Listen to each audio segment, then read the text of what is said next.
practice doing it into different options like dashing forward, dashing back, up tilt, up smash. We saw how important a skill it is. If that's not coming through in the last stock, if you're slightly off on your inputs, that's a free hit. It's a free hit. Or at worst, sometimes you just literally if you get that air dodge and you fall to your doom, they don't even have to do anything, right? Yeah. So that's just free, at that point. Yeah, so, but I mean, there's this element to Fox Falco where I feel like a lot of the situations there, like Shu, I think something that's tough in Melee is knowing when something is reactably punishable or confirmable. People really struggle with this. They get these knockdowns where it's like, I think I might be able to run over and get a punish, but I'm not sure. They might be able to get a spot dodge out.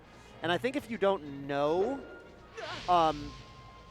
you really should just, and this is something I struggled with for a long time because I told myself, well, I should just get better and faster and gung-ho it, which you can, don't get me wrong, and I think there's players that take that approach.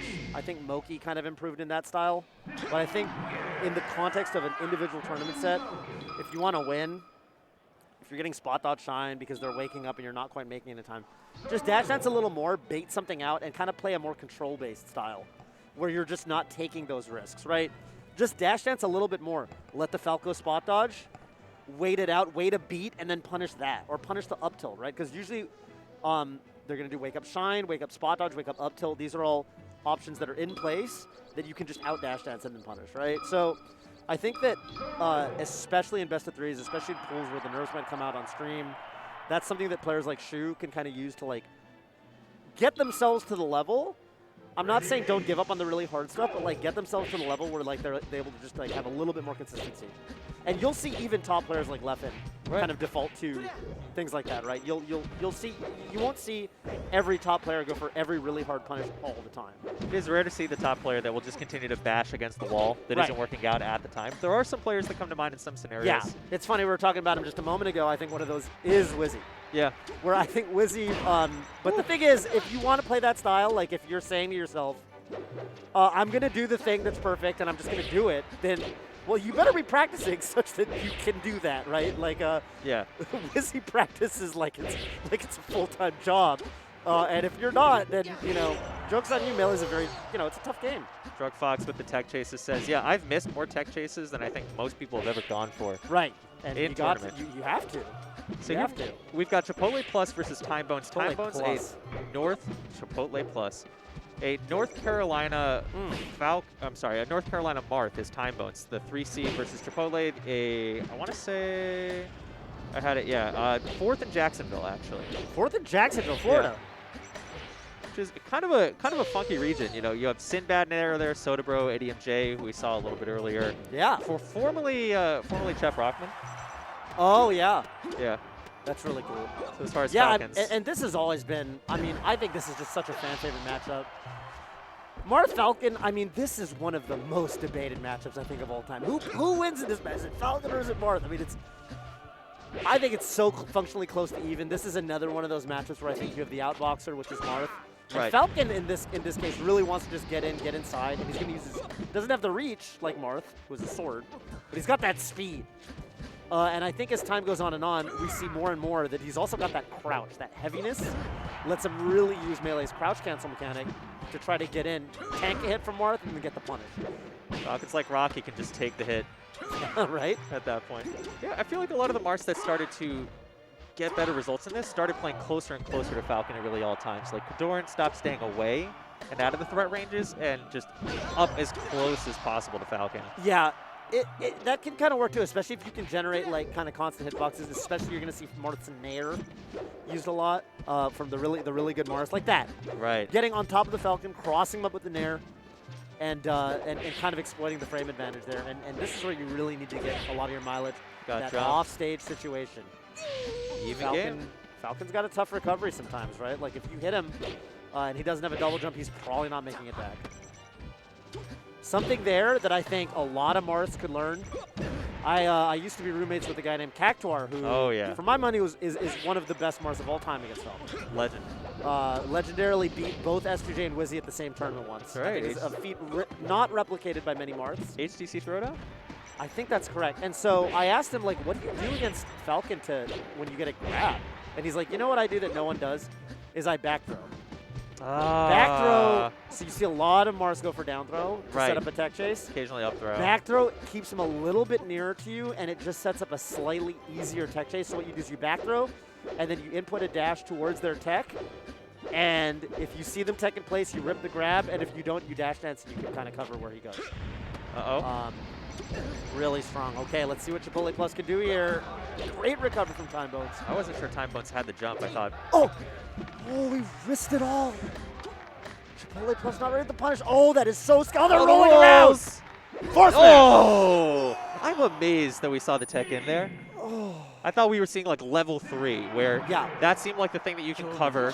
So Chipotle knew that, and knew Timebones knew that, and thought Timebones would try and cover way more. Yeah, I mean, I think the rough moment for me there was Timebones like ripped a forward smash on the wake up that was like a total like guess. Like it was like, I am going to cover one thing, and if I'm wrong, I accept my fate.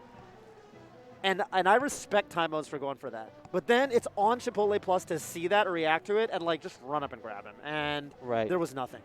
That's almost a put down the controller sort of decision. Yeah. Once you go for that F smash. Right. Like, all right, I'm going to win or I'm going to lose, 50-50. And it didn't pan out because Chipotle Plus didn't get hit, but he also just wasn't ready for the punish. So, yeah, you got to be like, you got to be taking the freebies.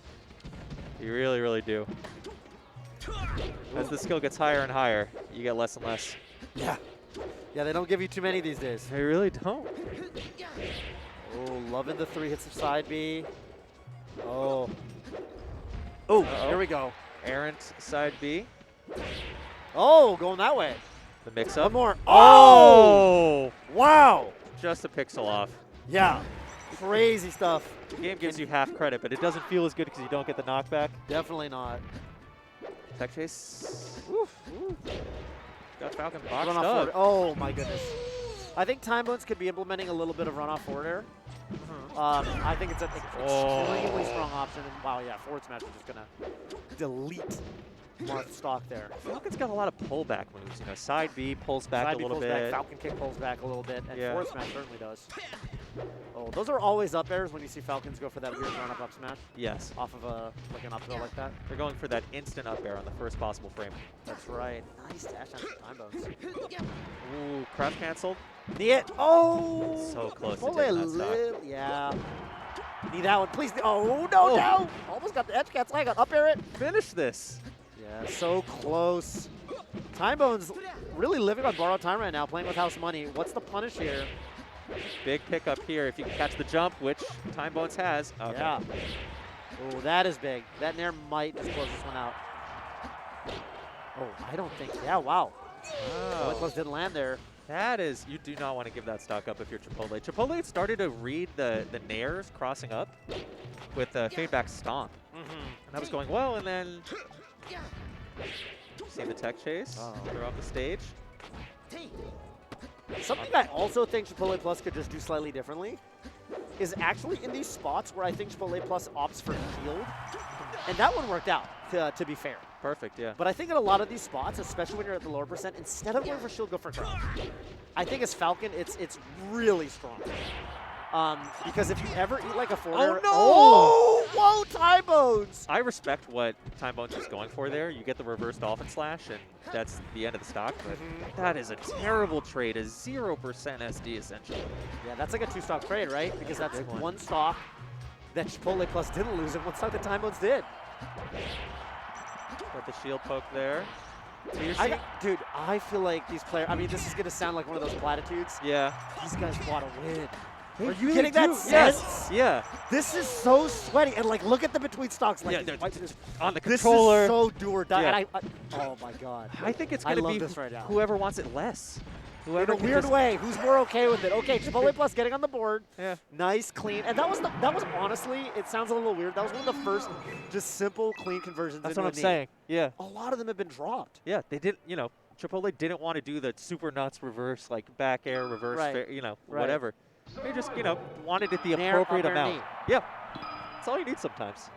I mean, that's the kind of Falcon that I promise you, as the Marth, that is the kind of Falcon you do not want to fight. I don't want to fight the Falcon that kills me at 60 every time. No, dude, when you're fighting the Falcons that are okay just taking the knee at 60, it feels terrible. Yeah, I don't want them to do the layup. They hit the layup too often. Yeah. Okay, but this tech chase, Timebones. Wanted the tipper there, I respect it. Yeah. If it were a tipper, that would have pushed off stage, but as it were. Yeah. The nice thing about going for tipper at these percents, it's sort of a gamble. But oh my can you God, get, the reverse wheel of yes! fortune. Neat. I love that. Chipotle plus.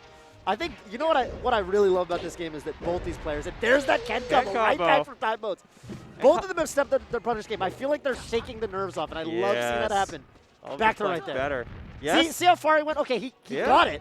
But back throw sends you so much less far. I see. Yeah. That almost got Chipotle plus to the ledge. Right. Which would have been the end of the tech phase. Oh, almost got it. Okay, wait, Chipotle plus landed, but nice forward air. Can we see the spike? Oh, that'll clean it out. Even simpler. These stocks have been clean. Yeah, much cleaner, right, than the earlier.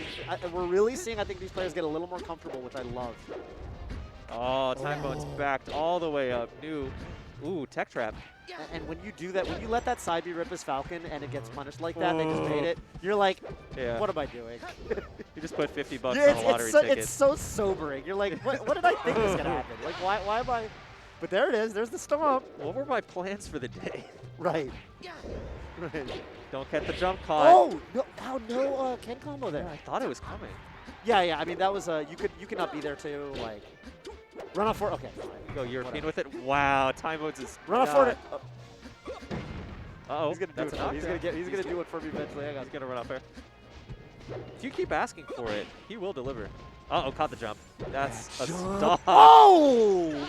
Chipotle plus excellent control with that up air spring, but ouch. Nice Tipper forward 157. smash. Yeah. You cannot lose this jump if you're Timebones in a combo like that. Yeah, it's.